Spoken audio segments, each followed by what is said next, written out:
Alors, donc Frédéric a un petit souci. Et donc ce soir, il ne peut pas apporter la parole. Et là, j'ai essayé de l'appeler. Donc, voilà, bon, c'est pas trop méchant, mais il peut pas apporter la parole. Donc, il va sûrement prêcher demain. Alors, si vous voulez, on regarde un verset ensemble. On essaie de porter la parole. Voilà. On va prier si vous voulez. Éternel, toi seul peux venir en aide aux faibles comme aux forts. Seigneur, je ne prétends pas être fort ce soir, mais je compte beaucoup sur ta grâce. Viens à mon aide, Seigneur. Que le Saint-Esprit dirige le message. Je ne sais pas trop ce qu'il va être, Seigneur, et toi tu le connais à l'avance. Tu prépares toutes choses, Seigneur. Tu connais tout. Tu sais tout. Et rien ne t'est caché, Père. Tu es le Dieu qui sonde les cœurs et les reins. Tu connais les besoins des 200 personnes qui a connecté ce soir. Cette parole, elle est tellement généreuse qu'elle est capable de relever plus de 200 personnes. Elle est capable de relever une famille. Elle est capable de relever un pays, une région. Elle est capable de relever l'Europe, le monde entier. Ta parole est si grande. Seigneur, viens à notre aide. Accompagne-nous, Seigneur. Dans le nom de Jésus et pour ta gloire. Amen. Que le nom de l'Éternel soit béni. Que le nom de Jésus-Christ soit loué. Que le nom du Seigneur soit adoré, célébré, car il en est digne. Il est digne d'être loué, d'être célébré. Dans ces jours mauvais, ces jours de tristesse, d'angoisse, de douleur, de peine et de souffrance, les vrais adorateurs en esprit et en vérité peuvent encore louer Dieu, encore le célébrer. Même dans nos faiblesses, dans nos manquements, dans nos luttes et nos combats. Et dans les choses que nous n'arrivons pas parfois, des choses tellement difficiles à accomplir dans nos vies, Dieu nous appelle à devenir meilleurs. Hein, la Bible dit que celui qui se sanctifie encore. Et des fois, il y a tellement de combats dans ce monde, tellement d'opposition. Et vous le savez comme moi que nous combattons les ténèbres. Les ténèbres sont méchants, c'est des esprits méchants, le diable est méchant. Et quand des faux pas arrivent, l'accusateur arrive et il vient et il nous charge avec des poids. Et ce soir, j'aimerais qu'on regarde un verset qui va peut-être te parler et surtout me parler à moi. Et ce verset est très simple, très court, mais d'une grande puissance, d'une grande efficacité. Ce verset peut encourager quelqu'un ce soir, peut bénir quelqu'un, peut relever quelqu'un. Quelqu'un qui a peut-être fait mal, quelqu'un qui est parti, quelqu'un qui est déçu de lui-même, de ses actions. Parce que le diable nous pousse à faire des choses et quand nous les avons fait, il nous accuse. Et il y a des choses qu'on peut faire et des choses qu'on ne peut pas faire, comprenez? Il y a des choses qu'on peut faire, comme allumer ce soir le téléphone et écouter la prédication. C'est possible de le faire. Mais il y a des hommes et des femmes avec des addictions, avec des problèmes dans leur cœur, avec des difficultés, et qui veulent s'améliorer, et qui veulent progresser, et qui veulent aller vers Dieu. Mais malheureusement, la chair les gagne. Les liens les gagnent. Et puis nos petits misères, nos misères, ce que nous butons, ce que nous retombons toujours, parfois triomphe de nous. Parfois la chair triomphe de nous et Dieu nous appelle à être meilleurs et à être vrais, à pouvoir faire des choses pour être bénis, mais parfois la chair nous inonde et la chair gagne sur nous. Alors il y a des choses qu'on peut faire et des choses que l'on ne peut pas faire. Vous savez, c'est facile d'appuyer sur un téléphone ou prendre sa voiture et aller à la réunion, mais beaucoup plus difficile d'arrêter une tempête. Beaucoup plus difficile de calmer la mer. Beaucoup plus dur de libérer quelqu'un. Et ça, c'est des domaines où nous ne pouvons pas rentrer. Et il y a des domaines il y a des domaines sur nous, il y a des misères sur nous qui triomphent tout le temps. Mais Dieu veut nous en libérer. Et ce soir, nous allons faire appel à Dieu. Nous allons demander à Dieu qu'il vienne ôter ce qui nous empêche d'aller pleinement vers Dieu. Je ne sais pas que j'allais prêcher ce soir, mais avec le petit inconvénient qu'il y a eu, alors il y a un verset sur mon cœur et puis j'aimerais vous en faire part, j'aimerais le partager avec vous. J'aimerais vous dire ce que Dieu a à dire. Peut-être que le Saint-Esprit a organisé cette réunion comme ça et il fallait peut-être que ce soit comme ça. Et demain, ça sera autre chose. Peut-être la personne qui a besoin, ça sera le message pour demain, mais ce soir, c'est ce soir. Voilà, ne t'appuie-toi pas sur ton sort, Dieu te dit. Car ce que tu n'y arrives pas à faire, si tu viens devant lui, lui le fait. Il va le faire. Et il y a un verset qui nous parle fortement dans la parole de Dieu, justement pour les choses qu'on ne peut pas faire. Soyez honnêtes, n'essayez pas de faire des choses, et puis après, au bout de 3 mois, 6 mois, 1 an, nous retombons dans le panneau. Nous replongeons encore dans la même misère. Si Dieu t'a demandé de pardonner, tu n'as pas les forces à le faire, tu vas tenir peut-être 1 mois, puis après tu vas retomber dans ta misère. Si Dieu t'a demandé de faire quelque chose, et puis tu vas essayer de le faire, si tu as un petit péché mignon dans ton cœur, qui est toujours là, qui bloque la grande bénédiction, ça va peut-être durer 1 mois, 2 mois, 3 mois, puis après tu dis, ah, j'ai recommencé encore, quelle misère, ah oui, quelle misère, oui, quelle misère.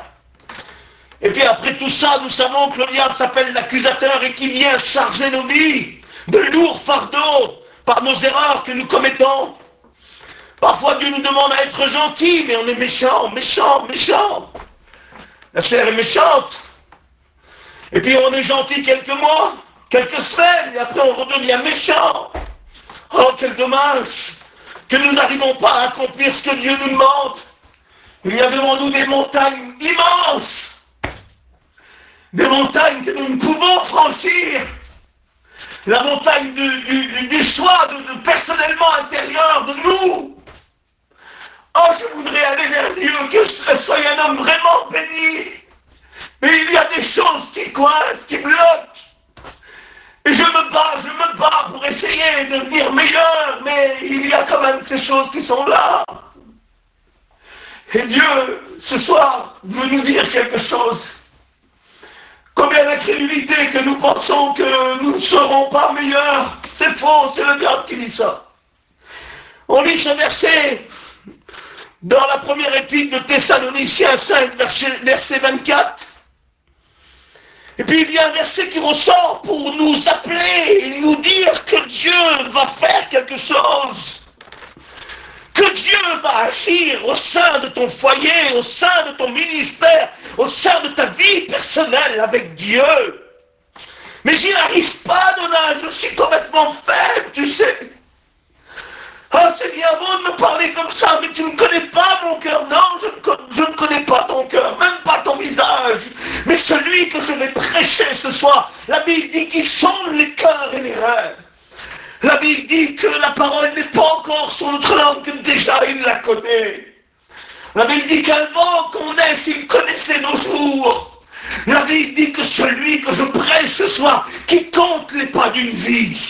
La Bible dit que celui que je prêche ce soir, il connaît ta vie et il sonde ton cœur et tes sentiments. La Bible dit que la parole pénètre les cœurs. Elle rentre jusqu'à moelle, à partager la moelle et même les sentiments du cœur. Alors je prêche avec hardiesse, avec fierté, celui qui te connaît. Moi je ne te connais pas.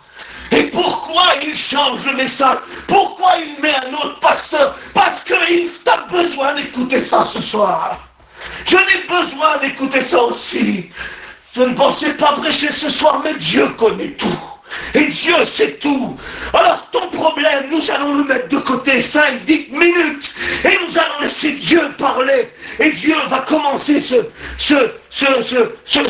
prédication par un verset. Écoute, il arrive.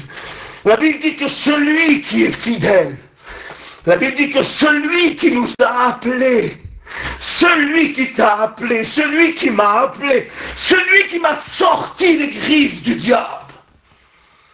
La Bible dit que celui qui vous a appelé, il s'appelle, il a un nom, que moi je ne peux pas le porter. Je ne peux pas porter ce nom-là, je ne corresponds pas avec ce nom-là. Parce que demain, Donald est fidèle. Demain, Donald, 1 heure, il est fidèle. L'heure d'après, il ne l'est plus. Et si je t'ai promis quelque chose, peut-être que je n'accomplirai pas ce que je t'ai promis. Donc on ne peut pas attribuer ce verset-là. On peut l'attribuer qu'à notre Dieu. Celui qui vous a appelé est fidèle. Voilà son nom. Il est fidèle. Et c'est lui qui le fera. Écoutez ce verset, je le relis encore. Écoute bien s'il te plaît ce verset, je le relis encore. Ce que tu peux faire et ce que tu ne peux pas faire. Ce que tu peux faire et ce que tu ne peux pas faire. Moi, il y a des choses que je peux faire et je les fais. Mais il y a des choses que je voudrais faire et que je ne peux pas faire. Et toujours, je me bats avec ces choses que je ne peux pas faire. Alors les choses que je ne peux pas faire, c'est de l'impossible apparemment pour moi. Alors ce soir, je vais vers Dieu, je parle à Dieu et je remets ce que je peux ne pas faire dans les mains de Dieu. Véritablement, c'est vrai ce que je vous dis, en vérité c'est vrai. Alors celui qui m'a appelé, il s'appelle fidèle. Et celui qui est fidèle, la Bible dit que c'est lui qui le fera. Pouvez-vous déplacer une montagne? Je vous pose la question s'il vous plaît. Pouvez-vous déplacer une montagne? Interrogez-vous là où vous êtes. Pourtant, Jésus va citer un verset, mais il est quand même bizarre ce verset. Parce qu'au cours des temps, au cours des années, des décennies, au cours des siècles, ça ne s'est jamais produit. Et pourquoi il vient citer ce verset, le Seigneur? Pourquoi? Il nous dit dans la Bible que je vous le dis en vérité, si quelqu'un dit à cette montagne, ôte-toi d'ici et jette-toi dans la mer, alors cela arrivera s'il ne doute pas. Et s'il croit dans son cœur, Jésus dit ces choses vont arriver. Mais où vous avez déjà vu une montagne se déplacer, les grands massifs des chaînes de montagnes se déplacer et aller se jeter dans la mer? Vous pouvez crier les 217 connectés ce soir, on peut crier au secours, jamais une montagne se déplacera pour se jeter dans la mer. Alors tu es en train de nous dire quoi, Seigneur? Qu'est-ce que tu es en train de nous dire? La Bible dit que celui qui est fidèle, il le fera. Mais Seigneur, c'est quoi? Qu'est-ce que tu veux nous dire ce soir? Moi, il y a des choses que je ne peux pas faire. Et devant moi, ce sont des montagnes puissantes. Des montagnes insurmontables. Des montagnes que nous ne pouvons pas gravir. Il y a des montagnes d'incrédulité, des montagnes de séduction, des montagnes charnelles qui brisent nos vies, des combats. Et dans le langage biblique, j'aimerais que vous écoutez ça s'il vous plaît, dans le langage de la Bible, dans les symboles de la Bible et de l'écriture, écoutez s'il vous plaît, quand il est question d'une montagne dans l'Ancien et le Nouveau Testament, dans le symbolique de l'écriture de la Bible, une montagne représente quelque chose. Et Jésus va aller dans les racines des montagnes. Jésus, je pourrais dire comme ça ne lui intéresse pas d'aller déplacer les montagnes qui sont en Savoie et d'aller les jeter dans la Méditerranée. C'est pas intéressant ça. Ça va peut-être éblouir les yeux des hommes, mais il y a des choses beaucoup plus graves. Et Jésus va aux racines des montagnes d'après la Bible. Lui, le superficiel, ce qui se voit, ça ne lui intéresse pas trop. C'est ce qui se passe dans ton cœur, ce qui lui intéresse. Et dans nos cœurs, vous savez, il y a des montagnes infranchissables. Il y a des montagnes. Et dans le langage biblique, une montagne, et symboliquement, ça symbolise dans l'écriture, ça représente un royaume. Écoutez, j'aimerais que vous écoutez ça, s'il vous plaît. Une montagne représente un royaume, une autorité ou une domination. Écoutez s'il vous plaît, je le redis encore. Dans le langage symbolique de l'écriture de la Bible, une montagne représente un royaume, une autorité ou une domination. Et dans notre vie cachée, parce que Jésus parle aux racines des montagnes, aux racines du problème, il y a parfois des royaumes qui dominent sur nous, des autorités qui nous tiennent, et il y a des dominations qui agissent puissamment. Et nous voulons s'en débarrasser. Nous voulons que Dieu déplace cette montagne qui est dans mon cœur. Alors comment faire, Seigneur? Il y a cette montagne du doute, du découragement, cette montagne qui brise notre vie. Comment faire, Seigneur? Dieu nous appelle à rebâtir, à reconstruire. Il y a des hôtels qui ont été renversés. Il y a des temples qui ont été détruits. Quand vous prenez la vie des Israéliens qui sont partis 70 ans en déportation, le temple a été détruit, ravagé. Des problèmes dans ton cœur cachés que personne ne sait, qui ravagent ta vie. Tu espères rebâtir, tu espères reconstruire. Comme Esdras est revenu par l'ordre des Mèdes et des Perses, quand le royaume babylonien a été destitué, et que les Mèdes et les Perses ont pris la place, le roi Cyrus a donné l'ordre aux Israéliens, après 70 ans, de revenir chez eux. Et parfois nous sommes partis trop loin dans nos folies. Nous avons été trop loin. Et lorsque nous avons été trop loin, des choses ont été détruites. Des montagnes sont installées. Et Dieu nous appelle, il suscite des hommes, il appelle des hommes avec un message, avec la parole, avec un cantique pour réveiller notre esprit. La Bible dit que l'Éternel a réveillé l'esprit de Cyrus pour libérer Israël. Il est capable de réveiller ton esprit à travers cette prédication pour revenir de ta mauvaise voie. Pour revenir devant cette montagne qui brise ta vie. La Bible nous dit qu'il a appelé un homme. Quand ils sont rentrés, après 70 ans de captivité, les rues étaient désertes en Israël, le temple était détruit. Et puis la Bible dit qu'un homme s'est mis à reconstruire le temple, mais à côté il y avait des royaumes, des autorités, des dominations qui opprimaient Israël. Et dans le premier chapitre d'Esdras, dans le troisième chapitre, la reconstruction du temple arrive. Écoutez s'il vous plaît. Et puis une page plus loin, dans le quatrième chapitre, tout va s'arrêter. Parce qu'il y a des montagnes énormes, des royaumes énormes, des autorités énormes, des dominations énormes qui oppriment. Le découragement est sur eux. Puis les travaux s'arrêtent au chapitre 4 du livre d'Esdras. Et puis les travaux vont s'arrêter 16 ans, 16 longues années. Pendant 16 ans, tout va être arrêté. Y aurait-il quelqu'un qui s'est arrêté ce soir? Y aurait-il quelqu'un qui aurait perdu son onction? Y aurait-il quelqu'un qui serait en train de perdre son ministère?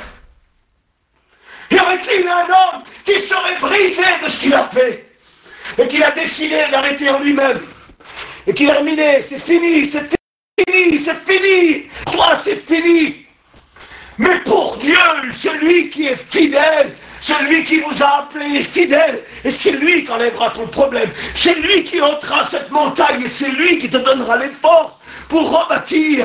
Et là il appelle un homme qu'on appelle Zorobabel, ça veut dire germe, commencement, rien du tout. Puis il appelle à encourager le peuple pour rebâtir, parce que 16 longues années, les travaux ont été interrompus, parce qu'il y avait des royaumes, des autorités, des puissances qui opprimaient.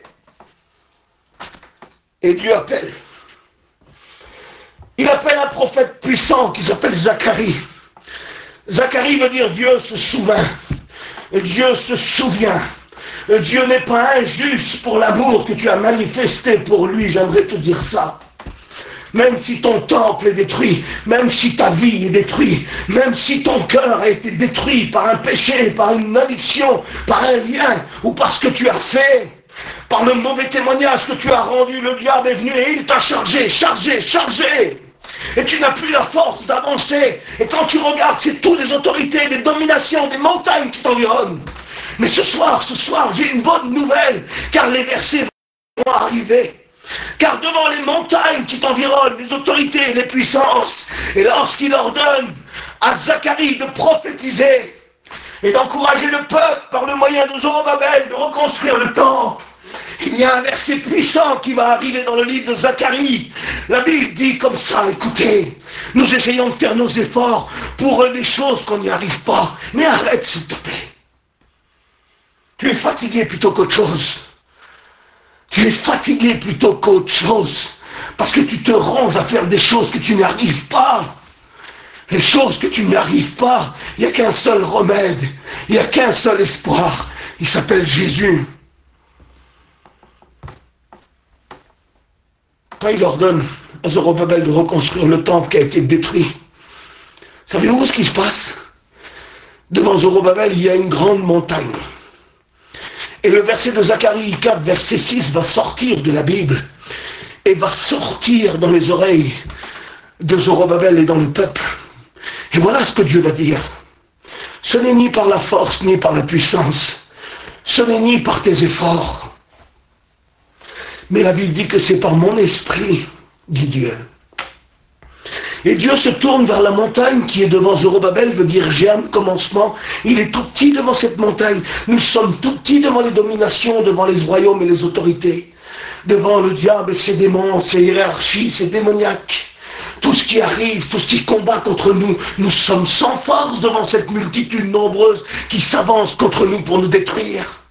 Nous vivons la dernière ligne, nous vivons l'enlèvement de l'Église, et le diable est en train de s'acharner sur des foyers, sur des hommes, sur des ministères, et nous sommes sans force. Alors nous déployons le peu de force que nous avons, mais après il n'y en a plus les forces, et nous sommes devant des montagnes découragées. Alors Dieu est en train de nous dire, ce n'est ni par la force, ni par la puissance, mais c'est par mon esprit, dit l'Éternel. Et Dieu parle du moyen de l'ange, et il se tourne vers la montagne. Et savez-vous ce qu'il lui dit? Qui es-tu, grande montagne, qui est devant Zorobabel?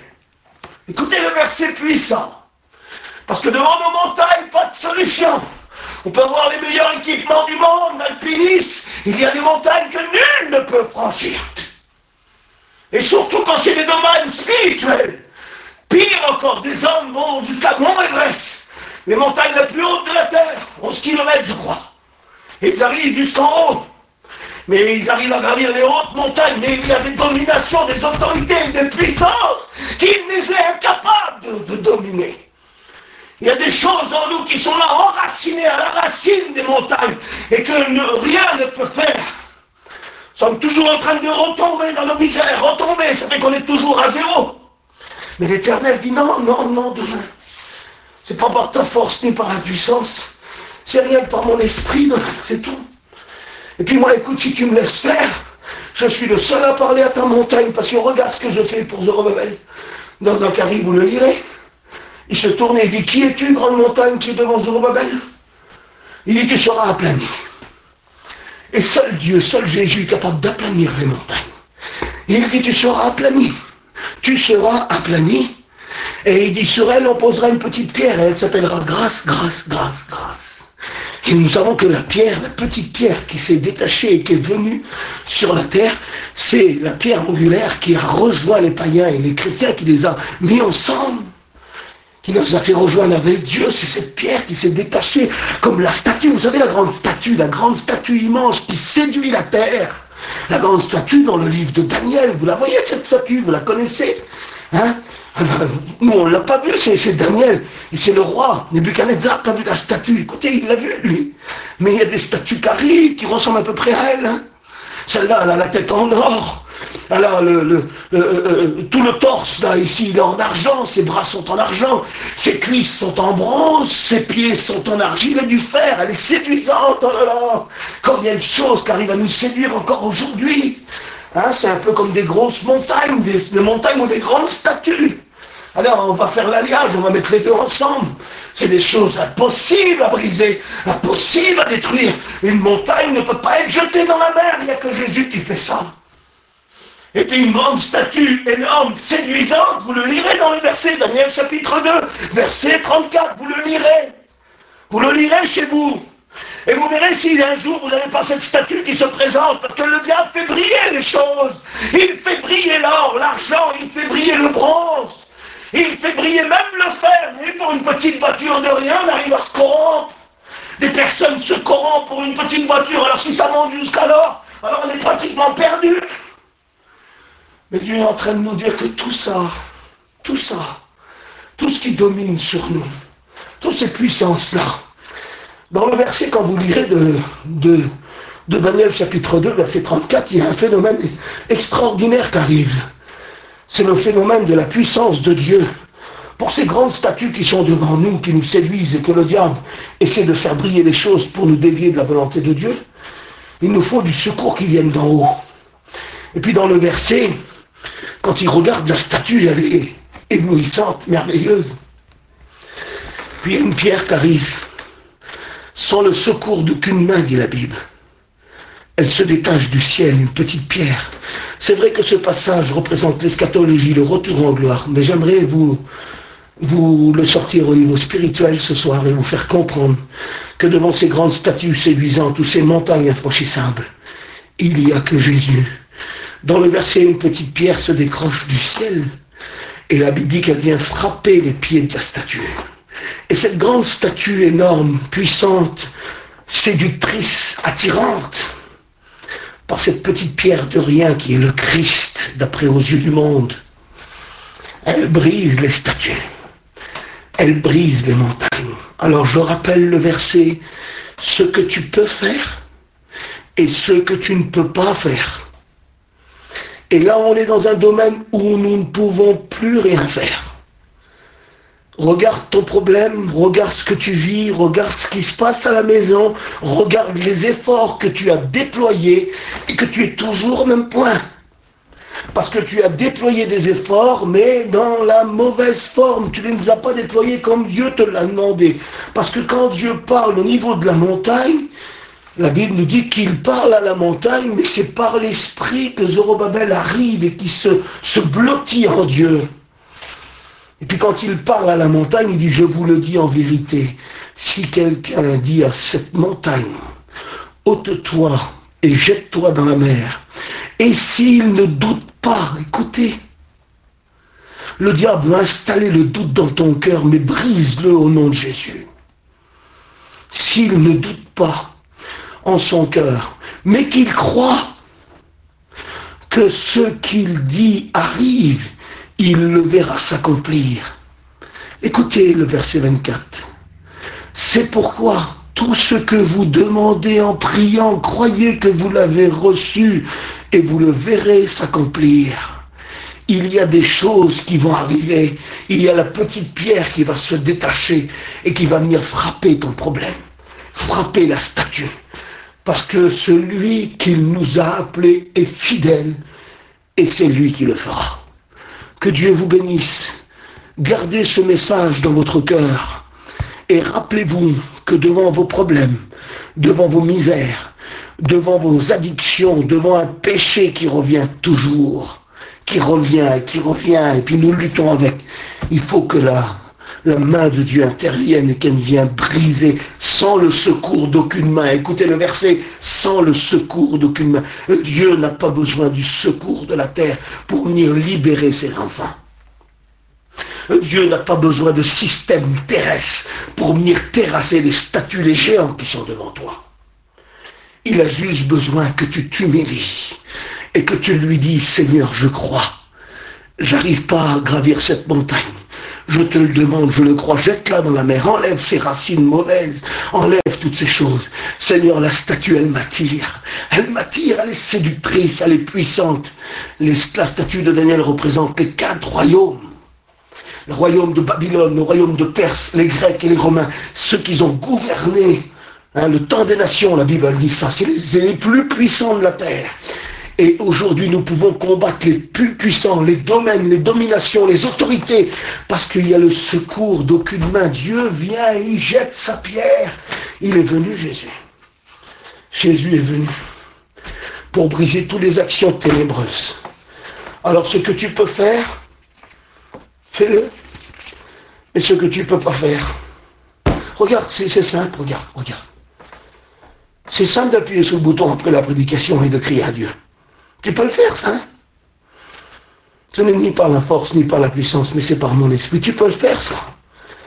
En faisant ça, ça c'est possible, tu peux le faire. Eh bien, en faisant ça, tu vas déclencher quelque chose, tu vas déclencher la bénédiction, le grain de foi qu'il y a dans ton cœur, là, en adressant à Dieu une prière, et en lui disant, Seigneur, je ne peux pas le faire, je ne prétends pas être le super spirituel, ou le super pasteur, ou la super chrétienne, qui donne des prophéties, qui jeûne et qui prie, tu ne peux pas le faire, et moi aussi, je ne peux pas le faire. Voilà, moi, il y a des choses que je ne peux pas faire. Alors, je vais appuyer sur le bouton, et puis je vais prier tout à l'heure, et je vais me mettre à genoux, et je vais dire, Seigneur, tu sais ce que je ne peux pas faire. Alors, tu m'as dit ce soir que tu pouvais le faire. Enlever cette montagne, tu peux le faire. Briser les statues, tu peux le faire. Alors, je me reviens à toi, Seigneur, c'est tout. Alors, ce que tu peux faire, appuyer sur le bouton, faire une prière, tu peux le faire. Mais l'impossible va arriver après. Que Dieu te bénisse, et que Dieu te bénisse pleinement, et que Dieu te garde pleinement, et que Dieu soit avec toi. Alors celui qui est fidèle, il nous a appelés, et c'est lui qui le fera. J'ai demandé à Bol de prier, j'ai vu qu'il était là. Vas-y, prie le Seigneur.